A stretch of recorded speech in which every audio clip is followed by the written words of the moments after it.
जय श्री कृष्णा। हिंदू ज्ञान चैनल में आप सभी का बहुत बहुत स्वागत है। जन्माष्टमी की आप सबको बहुत बहुत बधाई हो। आज बात करते हैं भगवान कृष्ण की। जन्माष्टमी का अवसर है। ये जन्माष्टमी इस साल की 19 अगस्त को मनाई जा रही है और ये पूरा विश्व जन्माष्टमी का त्यौहार मनाता है। अपने हिंदुस्तान में ही नहीं, पूरे विश्व में बड़ी धूमधाम से मनाई जाती है जन्माष्टमी जो है।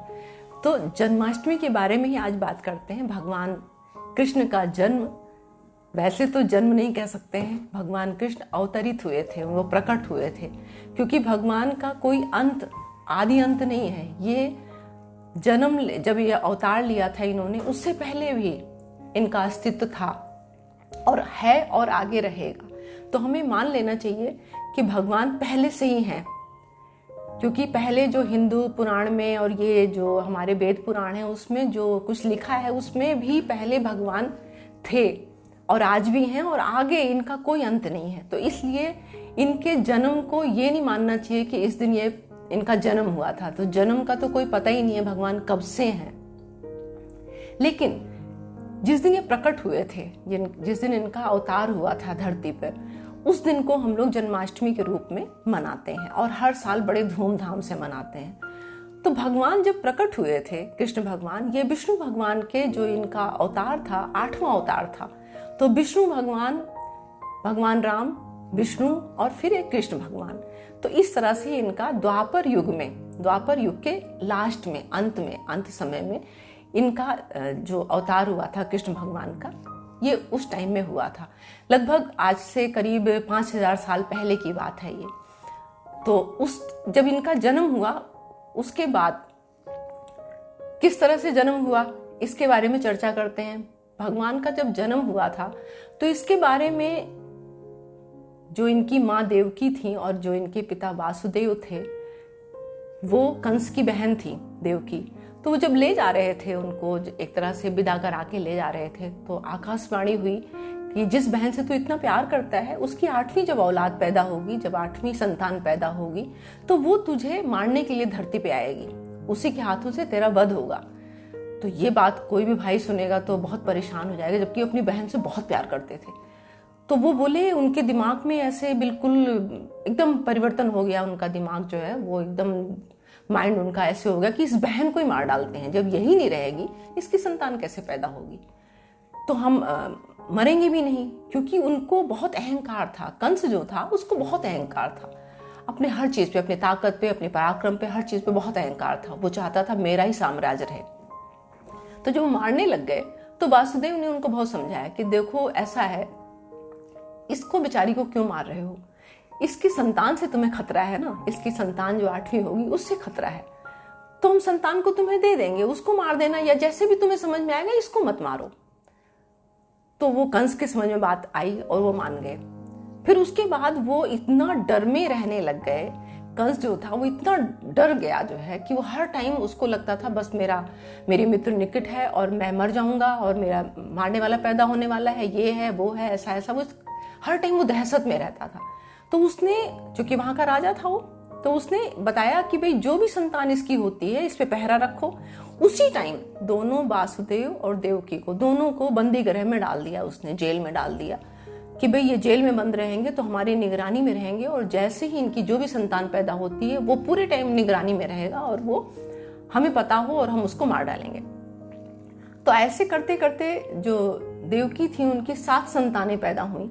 जेल में ही 7 संतानों का जन्म हुआ और जैसे वो संतान पैदा होती थी वैसे ही जो वहां के पहरेदार थे वो कंस को सूचित करते थे और कंस जाके और फटाफट उनका वध कर देता था। उस संतान को पैदा होते ही मार देता था। इतना दहशत में था वो कि एक भी सांस लेने न पाए, इसको पहले खत्म कर दो।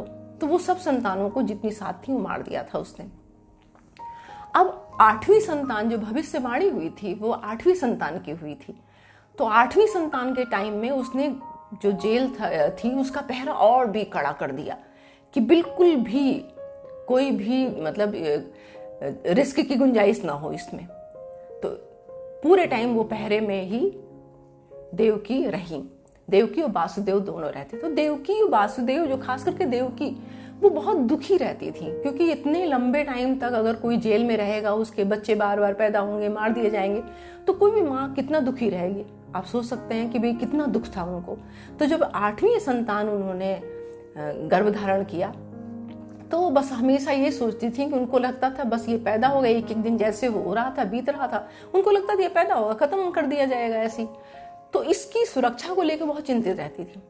तो एक टाइम आया कि भाई इनका जन्म लेने का टाइम हुआ, तो इनकी जो कृष्ण भगवान को अवतार लेना था, और जब भगवान अवतार लेते हैं तो कोई शक्ति उन्हें रोक नहीं सकती है। इंसान की क्या बिसात है कि वो पहरा लगाए या इस तरह से उनको आने से रोक सके। तो उनका जैसे ही उनको अवतरित होना था, वैसे ही देवकी जो थी वो और वासुदेव ये सब बेहोश हो गए, सब अपना होश खो बैठे, सब गहरी योग निद्रा में सब सो गए, पहरेदार जो थे वो सब सो गए। और उस टाइम पे किसी के सामने उनका जन्म नहीं हुआ, वो प्रकट हुए थे। तो जब भगवान प्रकट होते हैं तो कोई इनको देख नहीं सकता है। उस टाइम पे भगवान का जन्म हुआ।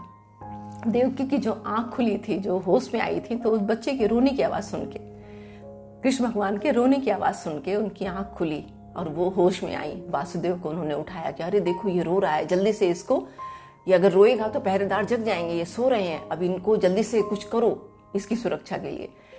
तो उनकी लीला थी भगवान की। और उस टाइम पे पहरेदार इतनी गहरी नींद में सो रहे थे। और मौसम कैसा था? भादों का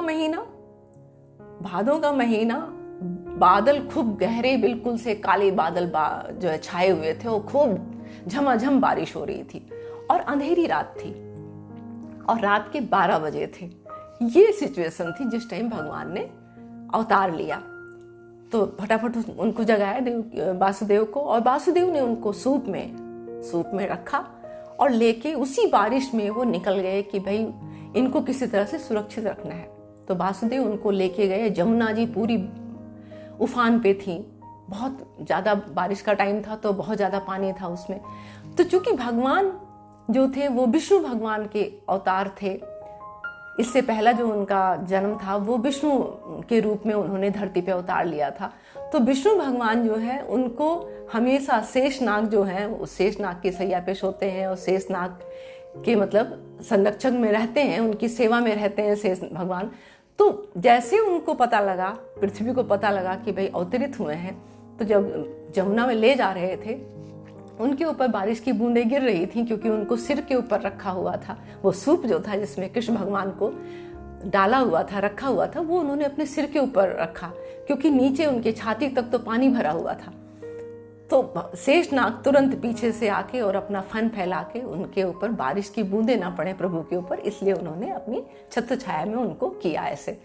और ऐसे करके उनको ले गए गोकुल में। जब वहां पर गए तो वहां जाके देखा उन्होंने कि भाई इनको इस तरह से, वहां भी जब गए तो उनकी योग माया थी, वहां भी सब सो रहे थे, रात का टाइम था।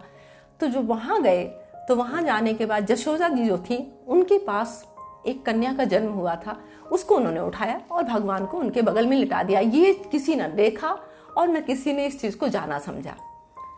उनको लेके, जैसे लेके गए थे कृष्ण भगवान को, वैसे उनको लेके वापस आ गए मथुरा उसी जेल में, और भगवान को वहां छोड़ आए। तो यहाँ आने के बाद जब वो कन्या जो थी वो देवकी के गोद में उन्होंने डाल दिया जेल के अंदर। और जैसे ही देवकी के गोद में वो कन्या डाली गई, वो रोने लग गई और भगवान की लीला खत्म हो गई, जो उनकी योग माया थी वो खत्म हो गई। और सारे पहरेदार वो सब उठ गए। इससे पहले जब वो भगवान को ले जा रहे थे तो सब जेल के दरवाजे ताले सब धड़ाधड़ खुल गए, क्योंकि वो भगवान की लीला थी ना। तो वो सब, उनकी बेड़ी जो थी वसुदेव और देवकी की, वो सब टूट के अपने आप गिर गईं। तो तभी तो जा सके वो जेल से बाहर। तो जो वापस आए, जैसे अंदर आए वैसे जेल के ताले बंद हो गए, बेड़ियां सब हाथ में अपने आप ऑटोमेटिक सब ऐसे लग गईं, जैसे पहले स्थिति थी वैसी हो गई जेल की। और जब वो कन्या रोने लग गई तो पहरेदार जग गए। उन्होंने फटाफट कंस को सूचना दी, क्योंकि कंस को एक एक सेकंड की सूचना चाहिए थी। तो बिल्कुल कंस आ गया मारने के लिए और उसने उस लड़की को गोद से छीना। उसको ये भी नहीं होश था, इतना वो बिल्कुल डरा हुआ था, उसको ये भी होश नहीं था कि ये लड़का है कि लड़की है, जबकि बताया गया था कि लड़के का जन्म होगा, बालक का जन्म होगा, ऐसा बताया था आकाशवाणी में। उसको कोई होश नहीं था। उसने कन्या को उठाया और ले आके बाहर जो था एक शिला थी उसके ऊपर उसको पटकना चाहा उसने, कि पटक देता हूँ ये मर जाएगी। उसको पैर से पकड़ के और उसको पटकना चाहा उसने। तो जब ऐसा करने लग गया तो कन्या हाथ से छूट गई। वो देवी का रूप थी, देवी ही अवतरित हुई थी, ये सब भगवान की माया थी। और वो कन्या हाथ से छूटी और आकाश में उड़ती हुई वो गई। आज की डेट में हिंदुस्तान में, अपने इंडिया में जो विंध्याचल पर्वत है, विंध्यवासिनी के नाम से, विंध्याचल देवी के नाम से आज भी बहुत बड़ा मंदिर है वहाँ पर। वहाँ जाके वो स्थापित हुई और आज विंध्याचल देवी के नाम से बहुत मशहूर है। वहाँ सब लोग जाते हैं, उनके दर्शन करते हैं। तो वो तो उनकी लीला थी। अब उसको ये लगा कि ये हाथ से छूट गया, अब ये बच्चा जो है ये बच गया। और वो जाते जाते उनको बताया, कंस को आकाशवाणी हुई कि तू मुझे क्यों मार रहा है पापी, तू मुझे क्यों मार रहा है? तेरा मारने वाला तो पैदा हो चुका है और तू मुझे बेकार में मार रहा है। मैं नहीं हूं, तेरा काल जो बन के आया है वो तो आज भी जिंदा है। ऐसे करके वो उड़ गई थी आकाश में। तो ये सब जब हुआ तो कंस जो था और ज्यादा बेचैन हो गया, परेशान हो गया। अब उसने जो है, एक राजा था तो उसने पूरे में ये बात पूरे राज्य में सब तरफ फैला दी कि जो इस टाइम पे, आज के दिन में या रात में, कभी भी इस टाइम पे जो बच्चा पैदा हुआ, जिसके घर में पैदा हुआ है, सबको मार डालो, किसी को नहीं छोड़ना है, क्योंकि किसी भी हालत में मेरी जान को खतरा नहीं होना चाहिए। तो उसने देवकी के ही बच्चे को नहीं, बोले जितनी भी परिवार, चाहे गरीब है अमीर है, सबके बच्चों को मार दो जो इस डेट में पैदा हुए हैं। अब जो उसके जो मतलब आदमी थे वो चारों तरफ फैल गए और पकड़ पकड़ के बच्चों को मारने लग गए। तो जब भी कभी धरती पे इस तरह से पापी लोग पैदा होते हैं, इतना तांडव करते हैं, इतना ज़्यादा अपराध उनका होता है, जो अपराधी हैं, जो नहीं हैं, जिन्होंने कुछ किया है नहीं किया है, उनको भी सजा देते हैं वो अपने अहंकारवश। तो तभी तो भगवान प्रकट होते हैं, इसी पाप को, इसी चीज को, अत्याचार को, धरती को इस पाप से मुक्त करने के लिए तो पैदा होते हैं मतलब अवतरित होते हैं। तो ऐसा कुछ नहीं हुआ। धीरे धीरे वो बहुत सारे बच्चों को मारा, लेकिन भगवान जो थे वहां सुरक्षित। वहां यशोदा जब उनकी आंख खुली तो उन्होंने देखा कि ये तो मेरा बालक है, मेरा लल्ला है। और वो ऐसे करके अपने बच्चे को, उनको ये लगा कि यही मैंने इसी को जन्म दिया है, क्योंकि वो होश में नहीं थी उस टाइम पे। तो जब उस बच्चे को पालने लग गई और वो वहां बड़े होते गए। इसके बाद भी आप लोगों को पता है, पूतना को भेजा, बकासुर को भेजा, कंस को जब धीरे धीरे बात पता भी लग गई, क्योंकि जो शक्तियां होती हैं भगवान की जो शक्तियां होती हैं, क्योंकि वो मानव रूप में भले पैदा हुए हैं, भले इस धरती पे जन्म लिए हैं वो मानव रूप में, लेकिन बहुत सारी शक्तियों के साथ लिए हैं। तो वो आम बालक जैसे नहीं थे। तो इस बात को धीरे धीरे लोग जब उनको मिलते थे, देखते थे और व्यवहार में बच्चे को उठाते थे, उनका जो लीलाएं थी वो धीरे धीरे कंस तक पहुंच गई।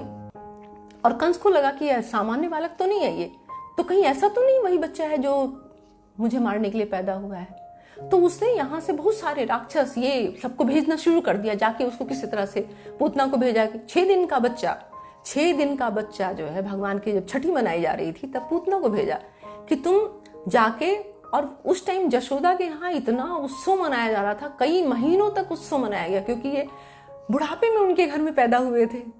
तो इस तरह से बहुत खुशी मनाई गई।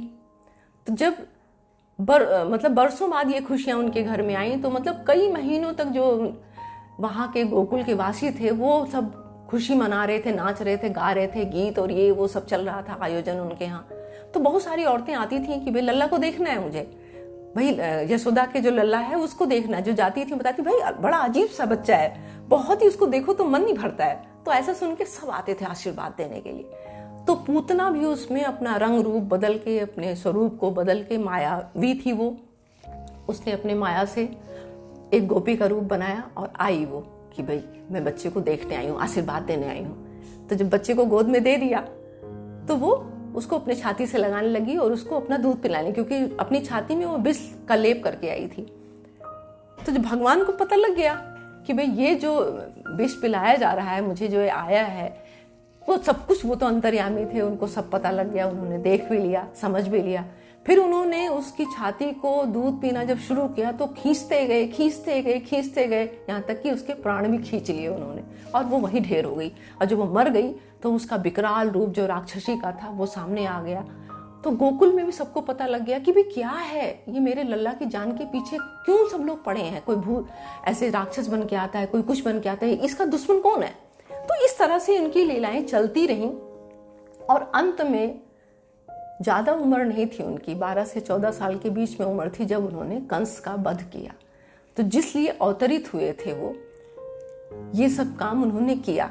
अब जन्माष्टमी जो होती है वो जिस दिन उनका अवतरण हुआ था उस दिन हम लोग बड़े धूमधाम से मनाते हैं जन्माष्टमी। भगवान को बाल रूप में, जो ठाकुर जी होते हैं छोटे से बाल रूप में, उनका 12 बजे उनका हम लोग 12 बजे पैदा हुए थे तो उनका जन्म हम लोग 12 बजे तक मनाते हैं। व्रत रखते हैं, पूरा दिन निर्जला व्रत रखते हैं, कुछ लोग फलहारी भी रखते हैं। उसके बाद जब 12 बजे उनका जन्म होता है तो भगवान को बाल रूप में सजाया जाता है। बहुत सारे मंदिर सजे होते हैं और बड़े धूमधाम से पूरा देश में नहीं विदेशों में भी इसका बहुत ज़्यादा है, मतलब बहुत धूमधाम से मनाया जाता है। बड़े उत्साह से इनकी झांकी सजाई जाती है, मंदिरों को सजाया जाता है और इनको बाल रूप में सब लोग झूला झुलाते हैं, क्योंकि जब बच्चा पैदा होता है, छोटा बच्चा होता है तो उसको ब्लेसिंग देते हैं, उनको झूला झुलाते हैं। ऐसे इसी तरह से इनका भी जन्म उत्सव हम लोग बड़े धूमधाम से मनाते हैं। तो ये भगवान के अवतरित होने की एक कथा है कि भी इस तरह से ऐसे ऐसे इनका अवतरण हुआ है। भगवान जो थे विष्णु भगवान, ये जब राम जी के जो अवतार जब उनका हुआ था तो इनकी जो माता थी कौशल्या थी। तो कौशल्या जी जो थी वो इनको जन्म दिया था भगवान को, तो वो इनकी माता थी। कैकेयी जो थी वो भी इनकी माता थी, क्योंकि राजा दशरथ की कई रानियां थी। तो वो इनको बहुत प्यार करती थी, भगवान राम को बहुत प्यार करती थी, अपने बेटे से भी ज्यादा प्यार करती थी। तो जब उनके मन में एक इच्छा थी, यहाँ तक कि जब उन्होंने ही भगवान को भेजा था वनवास के लिए, लेकिन वनवास जाने के बाद भी उनका प्यार जो था दिली वो कम नहीं हुआ। तो उनके मन में बड़ी इच्छा थी कि ये मेरे ही कोख से जन्म लेते, मैं इनकी माँ बनती। तो भगवान तो अंतर्यामी सब समझ गए थे, तो उन्होंने कहा भाई इस जन्म में तो नहीं हो सकता है। लेकिन जब कृष्ण जन्म लिया, उन्होंने कृष्ण अवतार लिया, तो ये इच्छा उन्होंने पूरी किया। तो वो कैकेयी जो थी वो यशोदा माँ बनी और जो कौशल्या थी वो देवकी माँ इस जन्म में बनी। तो भगवान का इस तरह से अवतार हुआ, इस वजह से हम लोग जन्माष्टमी को बड़े धूमधाम से मनाते हैं। तो आज बस अपनी वाणी को मैं यहीं विराम देती हूँ और आप सबको बहुत बहुत बधाई देती हूँ जन्माष्टमी की। मिलते हैं एक नई वीडियो में नई जानकारी के साथ, तब तक के लिए नमस्कार।